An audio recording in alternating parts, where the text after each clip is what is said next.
Hello everybody, welcome back to Broken Brain. I'm your host Stuart, and today we're going to talk about Amazon's Good Omens. Let's first get one thing out of the way because it's mentioned by my friends a lot of the time when it comes to this type of media and this type of entertainment, and that's the word heresy. So first, let's break it down a little bit and look at the word heresy. Heresy, an opinion or belief that is the opposite or against what is the official popular opinion, or an action that shows that you have no respect for the official opinion. This is a very generic version of heresy that has been created for today to be applied where needed. But as Christians, it's kind of nuanced, and we should take a more specific and more focused definition of heresy when it comes to that word, because it can be overused and abused if we do not. So I'd like to clarify it with the way I like to view the word heresy when it comes to Christian belief and theology, and that is this: an opinion or belief that is the opposite of or against what is accepted theology that is held by someone within the Christian faith and taught as truth. And what do I mean by that? So if a non-believer says that God is a woman, has a husband, it can be considered heresy by the general definition, but is better referred to as a false teaching. However, if a pastor, teacher, or leader within the Christian faith said the exact same thing, this is considered true heresy, because the source comes from within the belief structure of Christianity and is presented as biblical truth. So, is Good Omens heretical? Simply put, no, it's not. It's a work of fiction from a non-Christian source, never meant to be a source to build on or expound the theology of the Christian faith. So should Christians watch this? It's entertainment.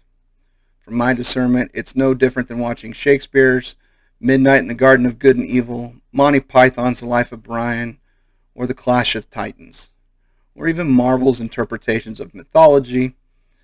If you can't watch something simply for entertainment value, then pass on it. Younger Christians do have a problem with discernment, being young in the faith, and don't understand how to test a source of information against the Bible itself. Good Omens does poke fun at Christianity, misinterprets Christianity, and at times is simply irreverent to Christianity. I can take a joke, especially knowing the source from which it comes: a British humorous author and a narcissistic comic author. Now, I watched season 2 and then went back and binged the entire series before I started this video. So let's get started with season 1, shall we? Season 1 is based on the book of the same name, written by Terry Pratchett and Neil Gaiman. Based on what I've read online, it was mostly Terry Pratchett that wrote it. And you can tell by the humor in the season that this was based solidly off the book, that Terry Pratchett's style of humor is very prevalent.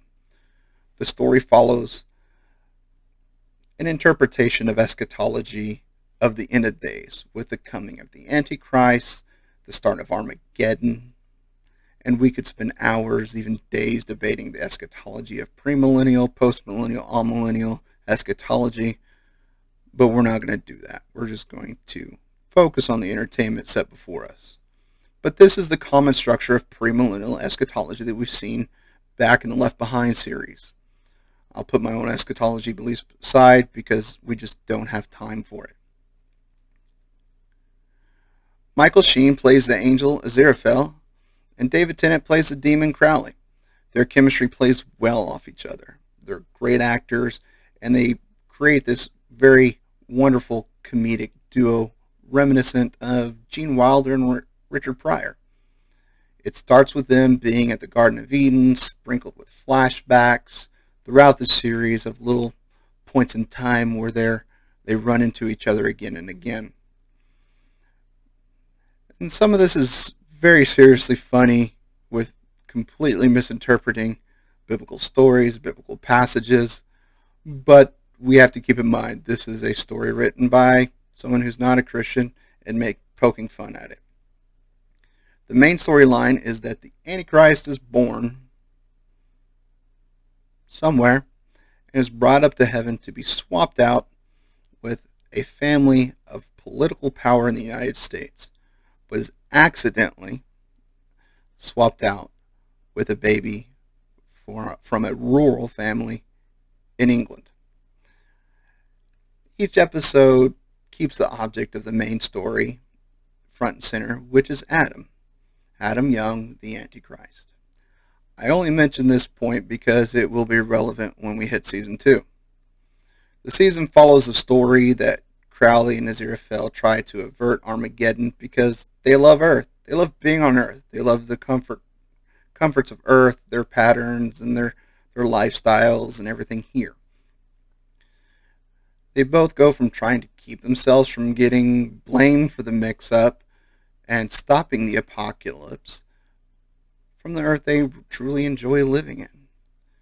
And it always takes lampoonish plans and foolish techniques to preserve themselves from the powers that be and each other from hurting themselves and keeping themselves out of trouble and preventing the apocalypse and destroying Earth itself. Good Omens Season 1 is absolutely a fun ride. It's a fun story. It's a fun goof. With the humor in it, you can't watch it and be like, this can't be taken seriously. It really can't, because Terry Pratchett is quite a good humorist, and he just really just leans into the absurdity near the end of the series. I don't want to give any more spoilers than that, but it definitely goes from biblical truth to aliens to prophecies to all sorts of things throughout time and history that revolve around Christian theology or the slight touch of it. So now, unfortunately, we do have to approach Season 2 that was just released a little while ago. When Season 2 was announced, I was excited, but slightly concerned. Sheen and Tennant were fantastic in Season 1, but they don't have source material for additional season. They only wrote one book, and Terry Pratchett passed away several years ago. So I didn't know what to expect. And who would? We don't know what it's going to be. But then Amazon released The Wheel of Time, and then The Rings of Power. And then I had very little hope left. But I did have some, because I thought it could still be good, because I did hire a British comedic writer I'm not familiar with to hopefully take up Terry Pratchett's side of the story. He did not do well. I'll sum it up right now. Watch Season 1, just like I have recommended people like with New Trek. Watch Picard Season 3. Don't watch Season 1 or 2. Watch Picard Season 3 and be done with it and continue on your merry way, and you'll be happier for it. I could spend a lot of time breaking it down why it's bad, but I'll just hit my major complaints of this season.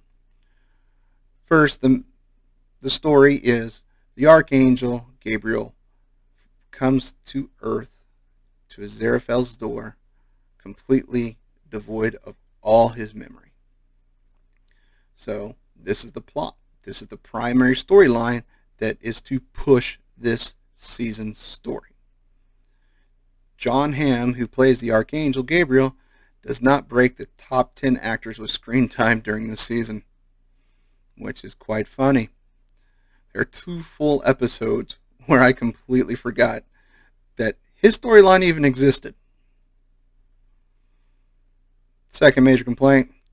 The real story is just a poorly written same-sex matchmaking story that feels like it was a storyline rejected in the Love Actually writing room, and because it is just back-to-back cliche after cliche, trying to force 2 people together It's bad. Third, season 1 takes place across the world with important characters and different setups throughout time.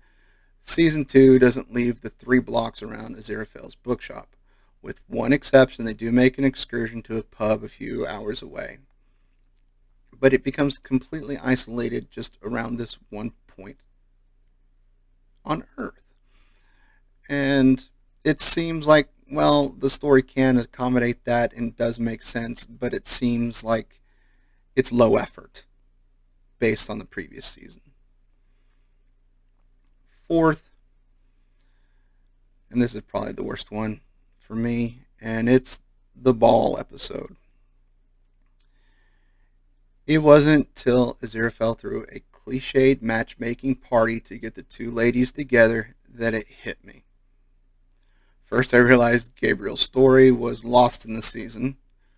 I forgot that John Hamm was supposed to be a major character and plot point throughout this season. And then the cast of the shopkeepers within the 3-block radius of his shop check every single DIE checklist requirement for the new award show criteria, except Latino. How strange that it always seems to be Latinos that get left off first. I don't know why. We had most ethnicities, genders, transgenders, sexual orientations fully represented in the 26 actors within that small radius. I just think that even a city as large and diverse as London, to pull off that checklist is statistically improbable. And it was that I realized this casting wasn't organic. It was forced to get this all in there, and it snapped me out of my suspension of disbelief. I wasn't looking for it. Up until this point, I was just trying to enjoy the episodes, this entire season, not laughing nearly as much as I did the first season. But this fully snapped me out again. I completely ignored that there was a physically disabled archangel. Now, theologically, I can't even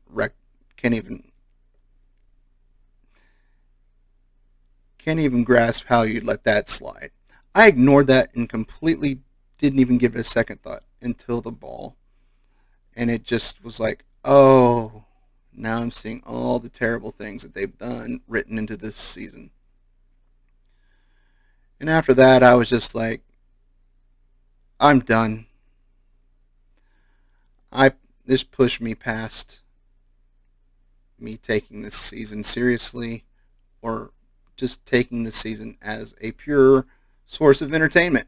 So, I'm done. I was done with the series, but I was determined to finish it.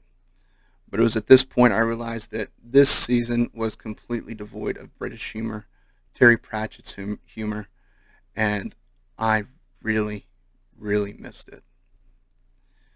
The fifth and final major complaint, well, not the final, but the fifth major complaint, it's not a major complaint, but it is an odd one. Adam Young, who was the Antichrist in the first season, doesn't make an appearance, doesn't make a mention, and you would say that even with this, it's a small thing. But with even basic theological kind of hierarchy, the Antichrist would be somewhere on the level of angels, probably a little bit below, maybe a little bit above, but a powerful being that is alive and well throughout somewhere in the world. I can only think of what Anton Chekhov is thinking, that the fact that they created this character and completely wrote him off in the second season. A mention, a comment. I mean, it's one of those things that they should have just mentioned his existence because it will become relevant. And again, if they proceed in the third season, he will become relevant. You need to keep that in front of your audience. But they didn't. So, moving on to my final complaint, and this has some spoilers. So if you're gonna watch season 2 regardless of what I say, and I would do the same, skip about 2 minutes ahead and keep watching. I've seen this all over the place in Hollyweird for a while now, and that is this: two men can't have a close friendship without it becoming gay. I mean, seriously. I have close friendships with men throughout my life. We can talk for hours, hang out for hours, not even speak for a long time, and the moment they call, we pick up right where we left off. They need something, I'm there. End of story. Doesn't matter. Some of us believe the same thing. Some of us were completely opposed in our political, theological, and other beliefs, but we're friends. We're true friends to the end. And that's the end of the sentence. That's the end of the discussion. None of us are gay for each other, but Hollywood just can't accept the fact that two men can be close friends for any amount of time. So what they do is they ship Crowley and Aziraphale. And I hate it. I absolutely hate it, because they just can't be friends. They have to be in a romantic relationship together, which is bull hockey. I mean, it really is. And I just can't. I can't forgive this at all. I hate it. It's stupid.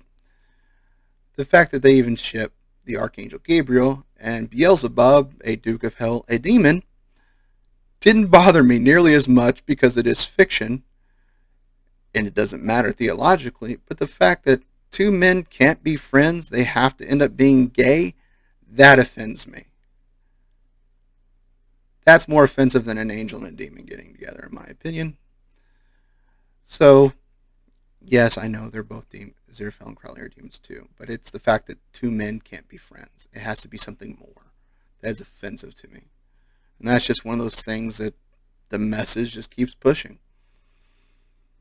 You can probably read in between some of the lines that I've talked about that, yes, this is how it is. These are some of the things that you can probably extrapolate that I skipped over that are probably there. They probably are.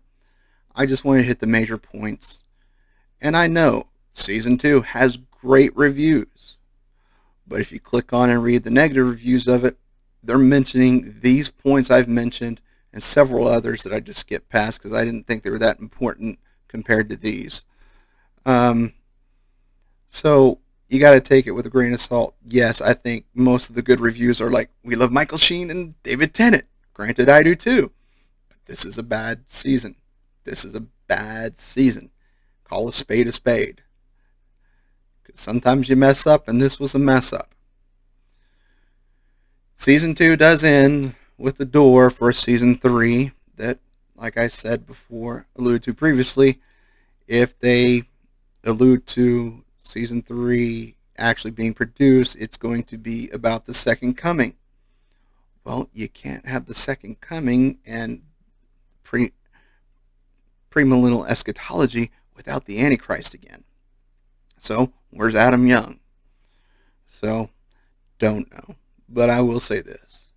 After watching season 2, if they do produce season 3, even though I love Martin Sheen and David Tennant as actors, and I find them hilarious together, they are great actors, I will not watch season 3. I won't do it. Even if someone I know that I trust says, no, you should watch it. They've lost me here. They've lost me. Amazon has lost me on season 2. I'm not going to touch it. So, as I said before, watch season 1, skip season 2, be happy with what season 1 is, an enjoyable, funny story, and move on to other things. This is Stuart with Broken Berean telling you all out there, I love each and every one of you, and there's nothing you can do about it.